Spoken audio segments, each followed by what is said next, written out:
नमस्कार, હું આદર્શ છું. વેલકમ ટુ આદર્શ education society. Standard 6 subject Hindi chapter number 6 सुबह प्रसंग कथा पार्ट 1.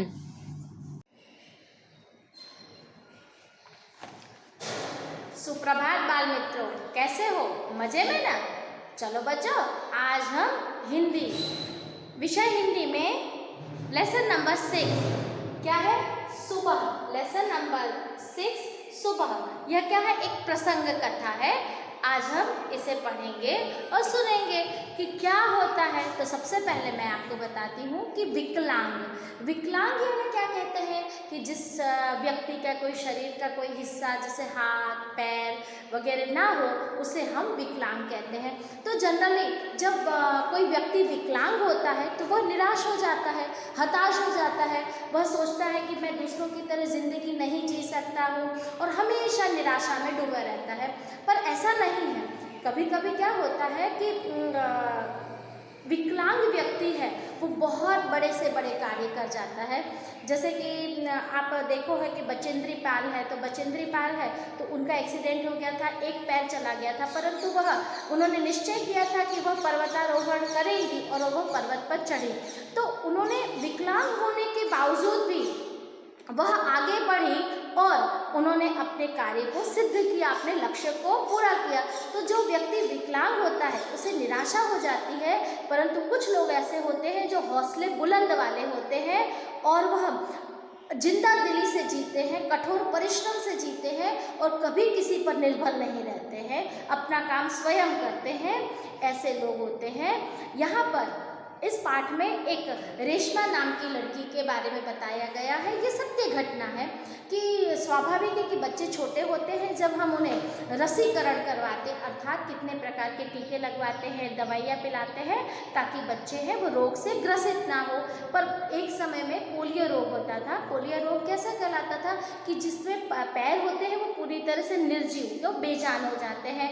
बच्चा चल फिर नहीं सकता. कभी कभी बहुत तेज़ बुखार आता था. 3-4 साल का बच्चा होता, बहुत तेज़ बुखार आता था, उसमें उसके शरीर है वो बेजान हो जाते थे और इस तरह से उसे पोलियो हो जाता था.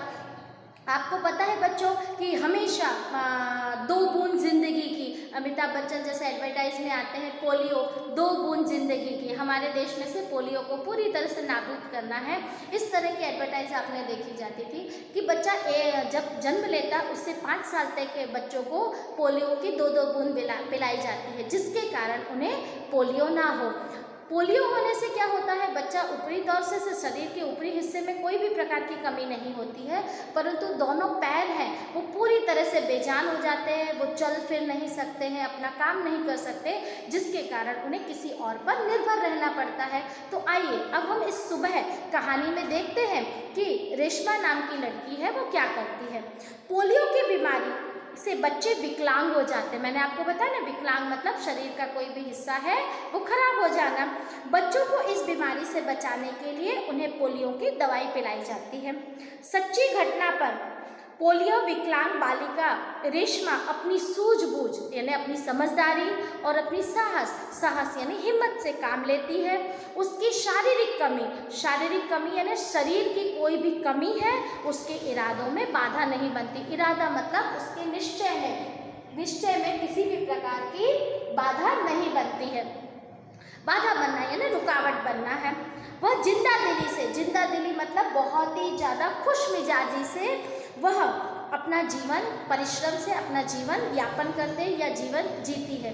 इस पाठ में यही कहानी बताई गई है रेशमा की. बाल मित्रों, मैंने यहाँ पर सारे शब्दार्थ लिख दिए हैं.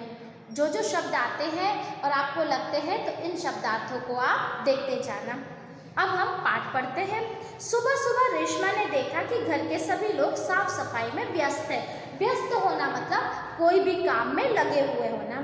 कोई सामान झाड़ रहा है तो कोई मकड़ी के जाले उतार रहा है. रेशमा ने सोचा जरूर कोई खास बात है. अब स्वाभाविक है कि बाल मित्रों आपको पता है कि दीपावली जाती है और दीपावली नहीं, परंतु जैसे ही बारिश की ऋतु जाती है तो पूरे घर में सीलन वगैरह दीवारों पर छोड़ जाती है, बड़े बड़े मकड़ी के जाले होते हैं। तो जब भी कोई त्यौहार आता है तो स्वाभाविक है कि हम अपने घर की साफ़ सफाई कर देते। तो दीपावली के पहले हम अपने घर में रंग रोगन करवाते हैं, साफ़ सफाई करवाते। तो यहाँ पर भी क्या है, साफ़ सफाई चालू हुई थी। हर एक व्यक्ति है वो कार्य में लगा हुआ था। रेशमा ने सोचा कि आज जरूर कोई खास बात है, खास बात होना यानी कोई विशेष बात होना, विशेष, खास यानी विशेष बात होना। माँ आज कोई खास बात है, उसने अपनी माँ से पूछा। किसने? रेशमा ने अपनी माँ से पूछा कि माँ आज कोई विशेष बात है। सब इतनी जल्दी सुबह उठकर घर की सफाई में जुटे हुए हैं। जुटे होना मतलब लगे होना कि आज सबके सब क्यों घर साफ करने में लगे हुए हैं। रेशमा ने उत्सुकता से पूछा। उत्सुकता मतलब बहुत ही ज़्यादा अधीरता से, बेचैनी से पूछा। हाँ बेटिया रानी, त्यौहार के दिन है। त्यौहार यानी पर्व के हैं। पर्व मतलब कोई भी एक उत्सव होता है उसे हम पर्व कहते हैं, त्यौहार कहते हैं। तो जब रेशमा ने अपनी माँ से पूछा कि माँ आज सभी उठ के सब के सब काम करने में लगे हुए हैं, तो आज ऐसा क्यों है, कोई त्यौहार वगैरह है? तब उसकी माँ ने कहा हाँ बेटा, यह त्यौहार के दिन है। भूल गई क्या? पहले ही साफ सफाई हो जाती तो अच्छी तरह से त्यौहार का आनंद ले पाएंगे। माँ ने प्यार से रेशमा के गाल को सहलाते हुए कहा। जब भी कोई त्यौहार उत्सव आता है तो हम घर को रंग रोगन साफ सफाई कर लेते हैं। तो उससे क्या होता है कि जब भी हम त्यौहार मनाते हैं तो हम जो नज़दीक आते हैं त्यौहार, तब हम उत्साह से उस त्यौहार को मना सकते हैं। क्यों? क्योंकि हम थके नहीं होते हैं और हम बहुत अच्छी तरीके से उस पर्व को पूरी तरह से एंजॉय करके, मनोरंजन करके मनाते हैं। तो यहाँ पर रेशमा है से उसकी माँ ऐसा कहते कहते उसको गाल को हाथ लगाती है और उसे प्यार करती है। ओह, मैं तो एकदम भुलक्कड़ हूँ। भुलक्कड़ मतलब जो भूल जाता है उसे हम क्या कहते हैं, बार बार जैसे भूलने की बीमारी होती है उसे हम कहते हैं भुलक्कड़ है। और कभी कभी कोई बात हम भूल जाते तो हम क्या कहते हैं, अरे मैं तो बहुत बड़ा भुलक्कड़ हूँ या मैं बहुत बड़ी भुलक्कड़ हूँ। पर माँ आपने मुझे तो कोई काम नहीं सौंपा, मैं क्या करूँ बताओ ना माँ। जब रेशमा ने अपने आप को कहा कि अरे मैं तो भूल गई, मैं तो बहुत बड़ी भुलक्कड़ हूँ। माँ आपने सब किसी को काम दिया है परंतु मुझे तो कोई काम नहीं बताया। अच्छा चलो, माँ कहती है क्या उससे, माँ क्या कहती है, अच्छा चलो पहले नहा धोकर तैयार हो जाओ, फिर बताऊंगी, बहुत से काम है, मैं आपकी मदद करना चाहता हूँ, माँ ने कहा।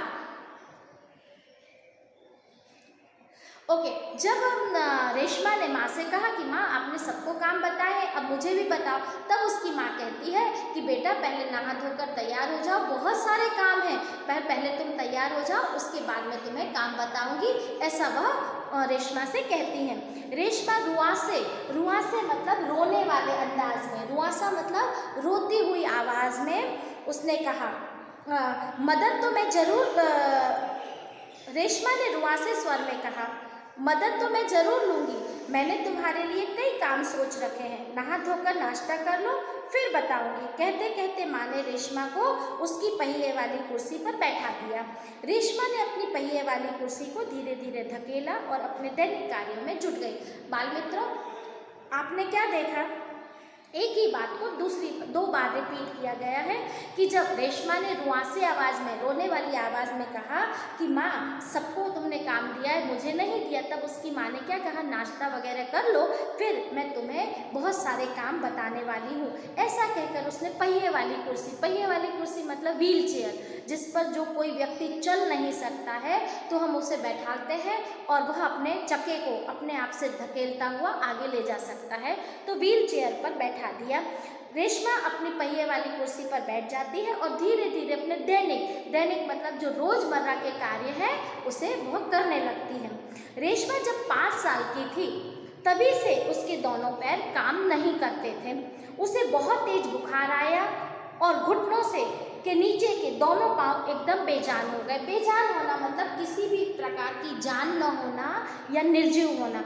रेशमा पहले ऐसी नहीं थी। जब वो 5 साल की थी तब उसे बुखार आया, खूब तेज बुखार आया और उसके बाद उसके शरीर का जो निचला हिस्सा है, पैर घुटने के नीचे का हिस्सा है, वो पूरी तरह से निर्जीव हो गया, उसमें से चेतना चली गई। बहुत इलाज करवाना मतलब उपचार करवाया, परंतु किसी भी प्रकार के उसके पैरों में जान नहीं आई, अर्थात उसमें चेतना नहीं आई। उसे पोलियो हो गया था। रेशमा बहुत ही हिम्मत वाली लड़की थी, बहुत ही ज़्यादा हिम्मतवान थी।